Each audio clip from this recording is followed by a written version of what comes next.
Hey man, sorry, I know you're super busy, so I just wanted to say thank you for taking the time out to meet with me.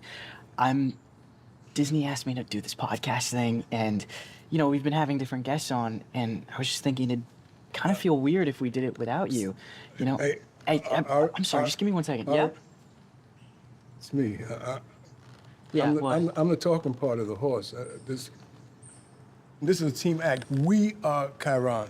Yes. Uh-huh. And what do you think? I got these polka dots on for nothing? You see these? Well, I thought those were just for comfort. They're No, like a no, stylistic no, no, no. choice. This makes the movie magic. This makes the movie. This is how we become one together.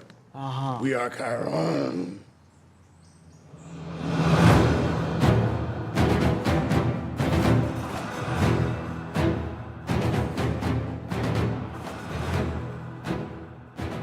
Welcome to episode 5 of Percy Jackson and the Olympians official podcast. Thank you guys so much for joining me. That was kind of a crazy episode, I'm sure. It was an episode that everyone making it cared very, very much about because of how iconic of an episode it is. We got to see the guinea pig, we got to see Cersei's island, Polyphemus' face reveal, the sirens especially. It was an intense episode, and hopefully you guys liked it as much as I did. But before we get into the episode itself, I wanted to talk a little bit about someone who I've mentioned before, but I don't think gets the applause he deserves. His name is Roderick Faransham, and he is the one who taught me how to walk like a goat. He's one of the first people I ever met, other than the producers and Andrew McElroy, our fantastic acting coach. And Rod is the person who taught me what a goat's anatomy would look like, and he taught me where the heel is and why that would make me be on the tips of my toes, and why I had to squat in a certain way, and why I had to keep my body upright. And he basically made it so that way, even out of post, I could make it look as close to what an actual satyr would look like. And then Eric and his team could just go in and do as minimal touches as they had to. But the reason I'm talking about Rod is because the guest that we have on today is someone who can relate to that feeling very well of being half animal, I guess. And he's someone who I've always admired, and I still feel like a little kid around. I'm honestly very, very nervous to do this episode because he is the coolest guy I've ever known and I've ever met in my life. He is effortlessly talented and confident, and I'm very, very lucky and very, very honored to have him on today, the one and only Glenn Turman. Thank you for being here. Thank you for taking the time out, man. And thank you. Look at you, man. Look at you, dude. You still look as beautiful as I remember. Oh, you're a shameless flatterer. Don't stop. Don't stop. We started the show a while ago. It's been, I think 4 years now. Wow, has it been that? Yeah, I think so. Maybe 3 since you've actually been here. But Chiron has seen these kids grow up. He's known Percy for like so long, and he's known all of the kids at camp for a while. But also just you've known us for a while. Yeah. And you've been here since we started the show. Yeah. How has Chiron seen these kids grow and change, and how have you seen us change? Well, it's really, really interesting. Because here's what was wonderful about you guys when we first met, and as young as you were 3 years ago, which is a big difference at a certain age between being 13 and 16. Yeah. It's a lot happens in the body and the mind. But one thing that's stayed constant with you guys is that you always took the work seriously. As actors, as performers, you were aware of your responsibility of the craft. And I'm a big guy about that. That's what I look for, and that's what I watch for, because I started at an early age, the age of you guys started, 12, 13 years old. So I've always looked for that in young actors, and you guys, all of you, hit it off right away, and Andrew is fantastic, and he works with you guys very well, and I was noticing how you guys responded to him. So my hat's off to him as an instructor, teacher, and to you students who were not joking around, who took it seriously. Thank you. Part of something else that I wanted to ask you about is, speaking on like how accomplished of an actor you are.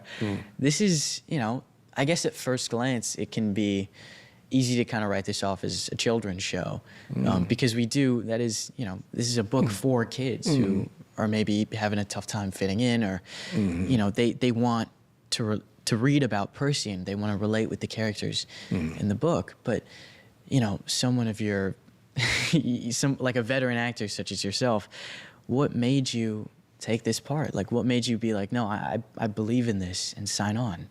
This character I relate to in so many ways. When my wife read it, she said, "Oh, so it's you."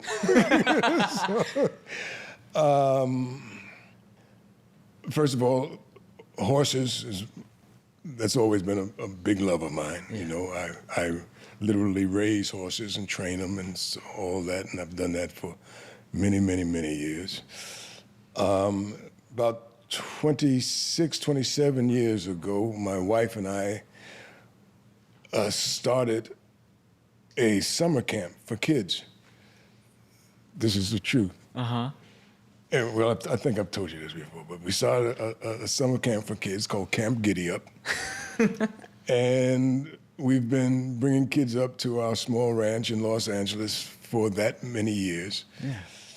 And trying to give them life lessons, skills, based on the Western way, cowboy way of life, with good hard work, responsibilities, and taking care of animals and looking after them and realizing what goes into that whole thing, And so here I am, head of Camp Half-Blood, doing what I've been doing at Camp Giddy Up for, almost 30 years now. All of that was just like, well, it literally is you. I guess, hey, I'm the one. Huh? Yeah. So yeah, it hit home right away. I wanted to talk a little bit about your horse, Pallone. I know you mentioned him a little bit briefly earlier. Yeah. But I would be remiss if we didn't mention your horse. Yeah. He's kind of our Swiss Army knife for this show. He is Blackjack. He's all of the Pegasi. He was background at the chariot race, and he is your bottom half. Basically. Yeah. The cool horse. He's trained by Danny. That we just lost him. Yeah. Our wrangler, for those of you who don't know, and he was a legend in this town and in the wrangler world. Yeah. Even people down in the States know him, and everybody really misses him. But Pallone is the result of his work. And so I had a few horses to choose from when I came up and went to Danny's ranch to pick them. And Pallone just we grooved, we fell in the groove, we fell into it. I guess we should talk about how Chiron works. You're basically just wearing green leggings. Yeah, blue. Yeah, I got on blue leotards. Cutest little leotards you ever want to see. They look incredible, by the way. Oh, they're cute. They're beautiful. Can we throw to a picture up on screen? Don't do that, please. It's a good look. No. It is a good look. No, man, no. I wanted to... with the little polka dots on it, the dots that they have to use, to sync up with the blue screen. Yeah. I wanted to get a pair of my own to wear on this episode. Hey, but you and I, man, we're in it together. Yeah, we're in this together, We both have weird CG legs. Oh my God, those CG legs are something. But yeah. Oh, but no, what threw me when I first saw you come out? Yeah. With your little horns. Oh. Those horns freaked me out, man. They're bigger this season, dude. They come up to here. Get out. Are you serious? I saw a concept of what they were going to look like through the seasons. And season 5, they curl out. And they're like ram's horns. Really? Yeah. Cool, man. I'm excited for that. Yeah, that's really cool. Yeah. That's really cool. And the ears, too. And we get paid to do this. Yeah.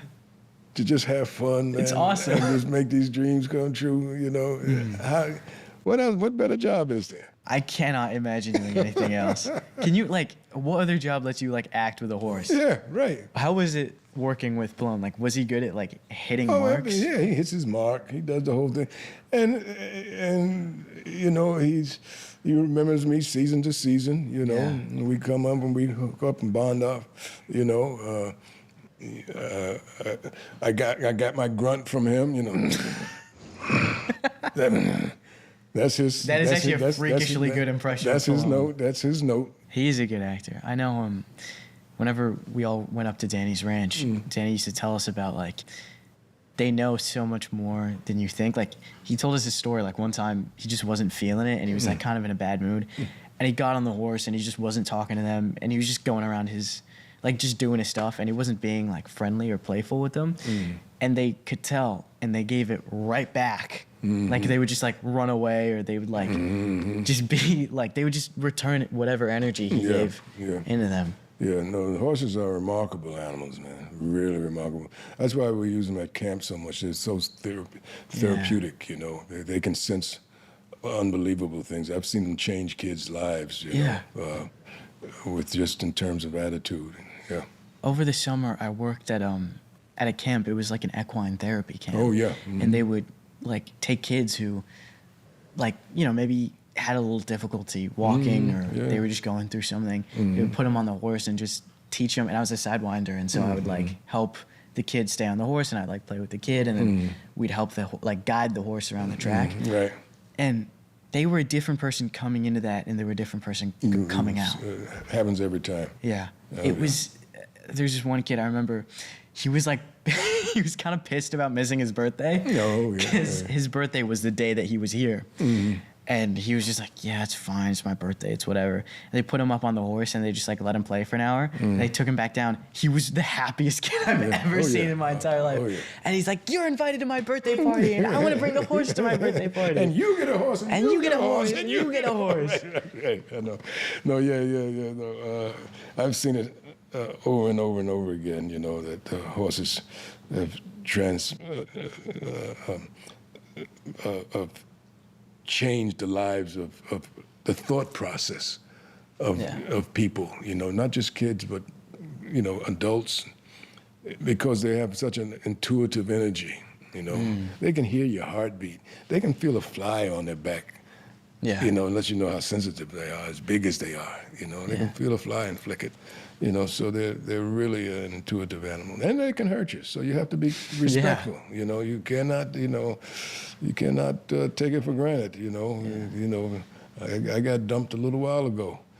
Did you actually? Oh, yeah, man. Yeah. Like, you got dumped off the back of one? Or you just I did something. It's usually your fault. Yeah. Usually human error, but, you know, I got dumped.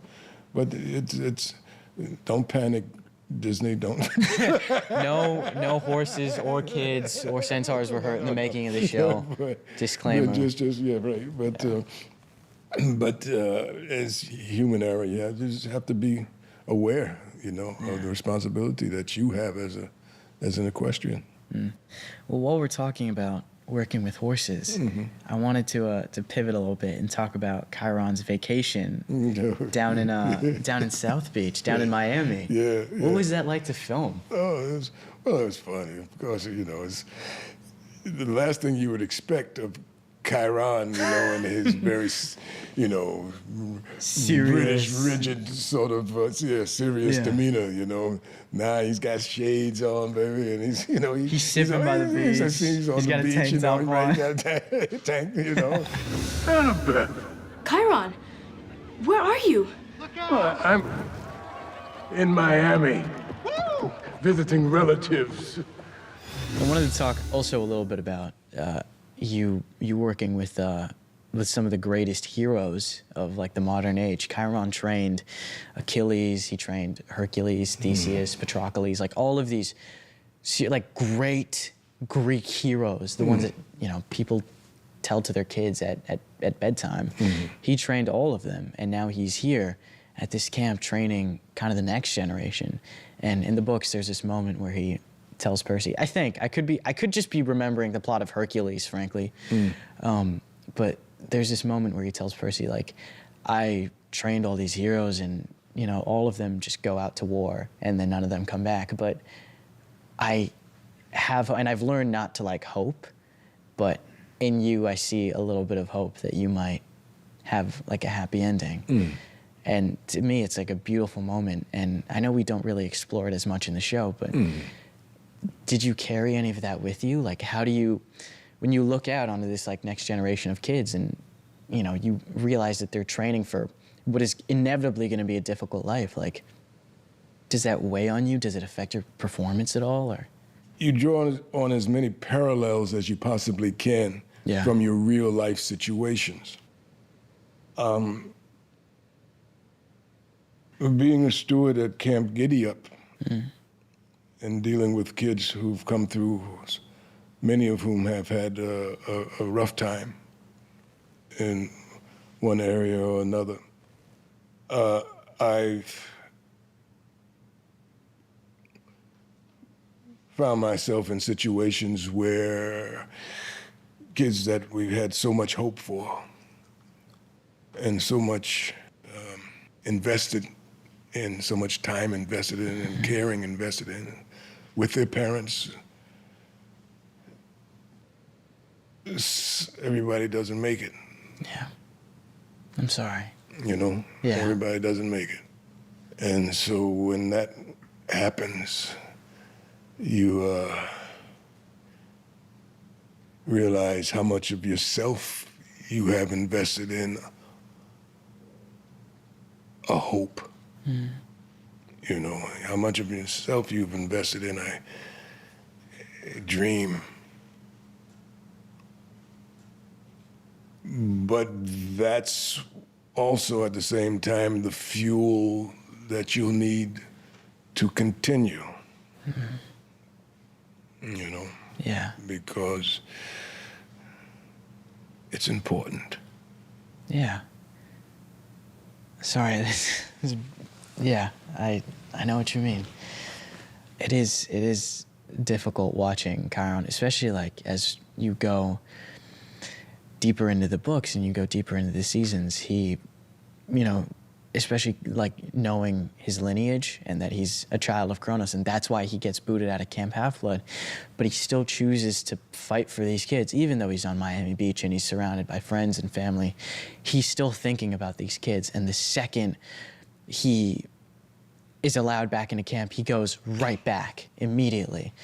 And, you know, while he's away, camp basically falls apart, and I think that's very indicative of how important Chiron is. Like, this season is when camp kind of begins to crumble a little bit, and you can't be there for it. And I think it must have been challenging for Chiron to know that camp is in danger, and it must have been especially difficult knowing that he can't tell Percy about this great prophecy. Right. And it's the words, you know, even when you can tell, the challenge is always, as someone in a position of authority, or to find the right words to communicate what is important. Yeah. You know, how do you find the way to communicate what is best for someone's existence? You know, how do you find the right words? That's what when you tell Annabeth, like, oh, you can't You lie can't to tell. him. You can't lie. And she's like, I can't. I can't need not to lie. tell my yeah, friend. I need to tell him. But it's the fact that he can't even know. He can't even know that he can't know. Exactly, and that's the worst part. We can't allow Percy to fall into his trap. What am I supposed to tell Percy? I can't lie to him. Chiron. I can't. I'm sorry, Annabeth. Not only can you not tell him, he can't know there's something he can't know. The last thing I wanted to ask you about, I know we touched on it briefly earlier, but we did have Jason Mantzoukas on, and I'm very grateful I've gotten to work with him as many times as I have. He's like it's terrifying how funny he is. Yes, he is. And you can never you're always going to be the butt of the joke. You just can't try to one-up him. Right. but you have spent more time with him than anybody else on this show. And I wanted to hear from the main source what working with him was actually like. Well, no, he's, you know, he's a wild man. He's a wild man. If there's anybody he's the drummer in the band, you know what I mean? Oh, that's such a good way to put him. Yeah. King. That's what it's like working with him. But he's also the one that sets the rhythm, and he just he's the drummer. drives it. Yeah, he drives it. He's the drummer. It has been an honor to be on the show, and let alone it's been an honor to have you on the show and work with you. So I wanted to thank you for just sitting here and talking with me for a little bit. Good time. I always look forward to talking to you and seeing you. So All right, this has been a blast for me. Cool, man. I'll see you on the dance floor. I'll see you on the dance floor. Welcome to Cece's Island Resort and Spa. Island. What is this? Sanctuary. The only sanctuary in the Sea of Monsters. We provide rest and relaxation to get heroes back on track. I'd like to introduce our next guests, Zoe Neary, our producer, and Jules O'Loughlin, our director of photography. How you guys doing? Awesome. It's good to be here, mate. Yeah? I wanted to talk a little bit about 205, which has been a huge fan-anticipated moment. This has been a hugely anticipated episode with the sirens and the whole perfect world for Annabeth and Cece's spa, and also all of this stuff between Clarice and I in Polyphemus' cave, which... The perfect duo. The perfect duo, which I was very excited to get to film. But I wanted to talk a little bit about making the sirens. Jules, I know you shot that. And I actually wasn't there for like any of it. And so I didn't get to see what that was actually like. I know it was a huge collaboration between like every department. Even all of the sirens were stunt women, right? And they had to like rig them just so they could stand upright and like move. Eli was telling me that they had them clipped on like windsurfing bindings so that they would be able to like be flexible and be able to move not as a human from their hip, but actually from their legs. And so that was a huge part of it. Yeah. We had the art department actually. Because they're part of the rock formation, right? The sirens? Exactly. Yeah. Like Yeah. we wanted that optical illusion where you couldn't tell where their body began and where it ended. The art department like painted all that rock, and then they actually gave a piece of the wall to costumes so that costumes could perfectly match the color. They brought real seaweed in, makeup effects then had the prosthetics they got seaweed that matched. from the marina, right? Actual seaweed from the marina, and it Lovely. stank. And we had a crab wrangler there. Oh, we had a crab wrangler. We had real crabs in the rock pools. And, We had a crab wrangler. Disney's we'd be very like- careful about their animals. Oh, very careful. When we were saying, all right, drop them in carefully, drop the crabs carefully. Yeah, well, I was like, can we cook them up at lunchtime? Like, We said can't no to boil that. some We crabs? said no to that. No, yeah, and I was like, no, Jules, you can't do that. Speaking of animals, the guinea pigs. Oh, dude. yeah. It was like real acting we had to do with those guinea pigs. Yeah, they're divas. Oh yeah. Divas. And they are divas. Yeah. They we got Pudding and Mocha are two of the guinea pigs, and we got a note from Grace McLeod, our animal coordinator, about the week before, and she was saying like, all right, you get Pudding and Mocha and you put them in a room and they'll start to chatter. That's when you know you're about 45 seconds away from them breaking out into a fight. So you have to keep them separated. So we had to reblock the whole guinea pig sequence in the cage to have Pudding on top, who plays Blackbeard, and all the rest on the bottom, so those two didn't interact. Yeah. And that's... It's amazing because I didn't do that. That I wasn't there for that shoot, but I did see the network cut of the episode, and I remember all the conversations in pre about we're going to have real guinea pigs, and I'm watching the cut going, oh my God, are they real? Are these? Like that actually looks like Walker, and it looks like a performance, and so I don't know what you did to those guinea pigs, man, but They is do top shelf. look a lot like their characters. Yeah. It's kind of creepy. We had something we discovered was that if you feed them different food, they have different eye lines. And so we actually, like when you feed them kale, they kind of go, and they sort of look down. And when you feed them carrots, they go, and you could change the eye line. So we'd be like, Percy Pig, give Vanilla the kale. And we'd be like, and he'd be staring right ahead. It was perfect. They Jules, why got don't you fed do that all with your day. actors? No, man. Well, I thought you were going to say, why don't you eat some kale occasionally. Kale should be outlawed. It's one of those vegetables. What? Yeah. I love It has kale. no place on this planet. You like the way it gets love stuck in your kale. teeth and You kale. gotta Don't like, get me started on kale. just put it in a Let's pan. actually, I don't really want to talk about the show all that much. Let's talk about kale. Let's talk about kale. This should be called the Kale Podcast. The Kale Podcast, the Kale Cast. The Kale Cast, yeah. It wouldn't feel right talking about episode 5 without talking about Cece, who I know has been like a huge, again, just another anticipated moment of this episode is finally seeing Cersei. Yeah. What went into the process of like finding the perfect Cersei? I mean, Rosemary DeWitt is an amazing actress. And what was interesting is that we wanted to sort of have somebody that had this sort of wellness spa sort of feeling. And she's sort of, there's an allure to her where she kind of, she promotes this, you know, while pointing out how flawed you are, has this sense of like, magical sort of hope that you could get better, and it's almost like this hamster wheel of you trying and guinea pig wheel. Guinea pig wheel. But no, she was great because like something we did was her costume and the set sort of had matching patterns. She like blended into the environment. Exactly, like she's the master of this world, this sort of, and she's also sort of creating this sort of image that other people are, all these like demigods are sort of, that are on quests are falling for. Bravery. Stavros thought that my training was for cowards, but it takes bravery to look inward and confront your true self.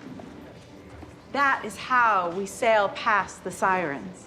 Well, something that I think our production team does better than any I've ever worked with, or just any I've ever heard about, you guys build like a family offset. Like we've stuck with the same crew like through seasons, and like Jules has been with us for almost 4 years now, which is crazy. I thought he would have been fired a long time ago. Oh, we tried many times. Yes, when I I'm open my mouth shocked and I you say guys those haven't let him go words. yet. But you guys build like a proper family on this set. Like the entire cast and crew is, again, just one big family. Well, as testament to what you said, I mean, it's everyone really has come. There's a couple of people that have gone to other shows, but really, I'd say 95%, 98% of the crew have returned, and that's the thing about this show for me is the people. It's such an amazing group of people from cast right through to crew. They're all genuinely gorgeous, wonderful people, and as far as the crew are concerned, they are world class. The actors, I don't know about that. But I'm the still crew, confused by some of the actors that we have on. But the crew, they're all world class crew. Yeah, they're fantastic. You guys have like the most, I think, interesting departments in the show, and the one that we've. Like all of the cast has spent the most time in. I know Dior did a lot of shadowing under Jules and also under you and Dan. She tagged along as a producer. Charlie just came to set for season 3. He tagged along as a producer. And I had Charlie with me the other day. Oh, Spent the day awesome. with That's me. cool. Yeah. I didn't know that. Yeah. It Well, was what's fun. amazing Yeah? is how much you guys want to learn about that. Like how much how invested you guys are in every facet of production, not just in the acting side, but how much you want to see what everybody else does. It's like a huge respect for the rest of the crew, which I think is really cool. Yeah, well, it also just helps. I think we talked a bit about this, Jules, but it helps like, if we know what's happening behind the camera, we don't have to think about it when we're on camera. Yeah, you know what I mean? That's right. Well, remember, it kind of started in season 1 because you guys didn't have a lot of experience, and I thought, like, it was for me. I needed to teach you about where the camera was and where the light is. Find your light. Yeah, find That's your the light, money mate. maker. Find your light. Find your. Yeah. Which is really important, right? So you can come on and perform and not have any idea of where the camera is, and you're missing the power or the camera can lose the power of your performance. So if you know where the lens is and you know where your light is, technically you can really make a performance even more powerful. And I spent a lot of time on season 1 talking to you guys about that. And the other guys took to it pretty quickly. You, on the other It was Why do you like, think I decided to intern? like I'd say to my first AC, Tyler, do you think it'd help if I nailed $100 $100 note to the ground? Would he hit his mark? Probably. But The other here's day, the thing. Remember at the end of season 2, I said to Andrew, okay, Andrew, I'm leaving. Now I need you to help Arian with his camera craft. Did you actually? Yeah. And he said, don't you remember that conversation we had? And he said, okay, Jules, I promise I will teach him about that. I'll teach him more about camera. And then when I returned this year for season 3, he goes, Jules, I've spent time with Arian. I think you'll be surprised. And mate, this season, you know where your lens is. Really? You know where the light is. Damn. But the thing about you on season 1 was, I think you were getting lost, not lost in the performance, but it was all about your character and all about your performance. And I think that was really important for your learning process. Yeah. Do you know what I mean? And if Yeah. you've been too encumbered by that's where the lens is and that's where the light is, then I don't think you'd be the actor that you are today. And seriously, I say this without a word of a lie. When I'm watching that monitor and I'm watching your performance, there is so much going on, especially in the still moments. And I think that if you had been overwhelmed by the process in season 1, then you wouldn't possibly have become the actor that you are at the moment. Like Andrew always calls it. Shout out Andrew McElroy, our incredible acting coach. We have an Andrew tally because we keep talking about him so much. Yeah. But yeah, like he always says, like, you know, you have like a third eye, like you have an audience and like in your mind who's always kind of watching your performance as you're doing it. Yeah. And you have to lose that first before you can like really get into acting. And then you can bring it back so you can help yourself out with like, oh, this is where I need to be. This is like, and so I think I kind of learned it like, I just got rid of it entirely and I had to do that. And now that I've like kind of started losing that, like watching my own performance, I can start watching my own performance again to like figure out where I need to be. Yeah. Jules, something I wanted to talk to you about is the difference between, I know you were talking about like, because you've been on the show so much, it kind of eases your worries a little bit. You just know that we're gonna go in and like get it. But you know, things change season to season, and season 1 to season 2, we had a pretty massive change, which was filming on the volume versus filming off the volume. Yeah. What was that like? Was filming on the volume easier? Well, just to explain what a volume set thank is. A volume set is basically a sound stage that is like, for us, it was horseshoe shaped, and that horseshoe, the walls were made of LED screens, like TV screens, for use of a better word. And we had a roof as well that was LED screens. So traditionally when you're doing effects work, visual effects work, you would shoot against a blue screen or a green screen. And that green screen would be replaced in post-production, and they would put an image of the Grand Canyon or a river or wherever it may be, or a planet, you know, in there, whatever the environment. Yeah, why not? Because we go to different planets on Percy, don't we? Yeah, we do all the time. Yeah. Whereas what the volume is that you create those effects or you shoot the plates before you shoot the scene. So you've got the actors on this stage, and on the TV screen is your environment. One of the environments we had in season 1 was Medusa's cavern. So working with ILM, visual effects company, for a couple of months leading up to that sequence, they created a 3D, a photorealistic cavern, effectively. And so then the actors would come to set, and you guys would be on that stage, and we would have the cameras there, and we were shooting those screens with the cavern playing on them, and it looks, or it should look if you do your job well, as if you're actually in a real cave. And so the thing about the volume, it's very labor intensive going in, so you've got to do a lot of work leading up. Months of prep of designing it. Lots of prep. What was nice about season 2 is we had all these practical builds, and that, I mean, you tell us, like, how nice was it to be working in sort of these real environments and these, like, we built like that ironclad ship and all like the rust was like, you know, painted on by our scenic painters. Yeah. We got to just use a lot of really nice practical elements. I think Yeah. made the world feel very alive in season 2. Yeah, so we did move, just to explain, we did move away, as you know, from volume in season 1 Yeah. to not using volume at all, except for car travel Yeah. in season 2. Great Yeah. Sisters was one of them. Yeah. But better for you guys, right? Well, actually, when you're in a volume set, Yeah, what did you're you think looking at about- the environment, but they're TV screens, right? Yeah. Well, I mean, how do you find it as an actor? Selfishly, as an actor, I way more enjoy filming like on a real set. The volume stage was great, but it's like, I don't know, it's like a cool party trick, you know what I mean? Yeah. Like when you get there, it's like awesome, but the more you film in it and you're like, man, I wish this statue was real. Because like the depth that you need, it just isn't there for you.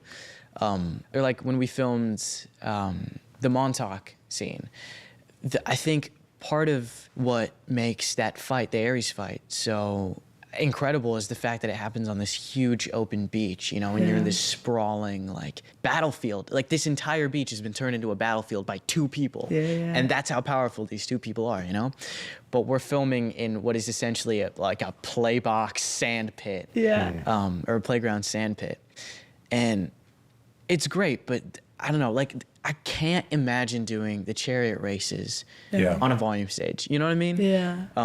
Like it's cool for certain stuff, especially like car travel. It's great Yeah. for, and even the Met, it was great for. Yeah. The scene with the Minotaur in that fight was great because we wouldn't be able to be shooting a full stunt sequence at night with Walker. Yeah. And so that gave us good control. That gave us the ability to like rig things. You know, like there's that control of the environment was nice. But it is true what Yeah. you're saying. Yeah, there's no doubt, like as a cinematographer, to shoot, say, a dusk scene or a dawn scene, to do that on the volume set where you could take 2 or 3 days to shoot that, like to do that for real is a really difficult, you've either got to shoot it at dawn and shoot really quickly, which is not practical on a show this big, or you have to try and control it. And we did one of those last year down at where Percy's on the beach, down at Minardi Bay. Oh, and- yeah. Oh, yeah, sure, you guys sure, are about sure, to head sure. off to the Andromeda. Yeah. And that all took Right place before the sun comes up. yeah, at dawn,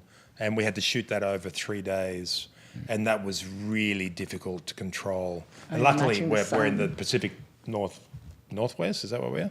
Here in Canada, Yeah. where the skies are PNW, usually baby. grey. Yeah.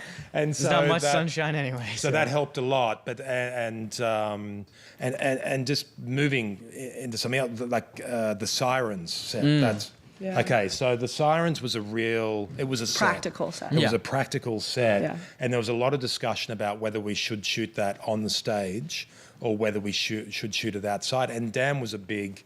He really pushed to have that done outside, because he said if we shoot it on stage, then you're going to have to light it, and any kind of day work on stage, it's very difficult to pull off if you're in a day exterior. Really? Why?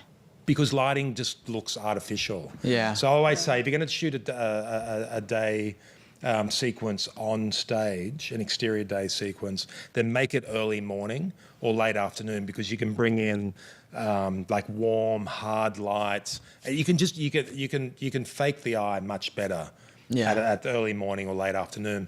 But if you're under a high sun, a midday sun, and you're shooting that on stage, it is really difficult to pull that off. You can do it in a jungle, Sure. right? We did Which we that. do. Lots of ferns. We did that, but if you're outside and you're exposed to a sky, shooting that on a stage is really hard to pull off. And so that Sirens sequence, we shot that outside in November in Vancouver.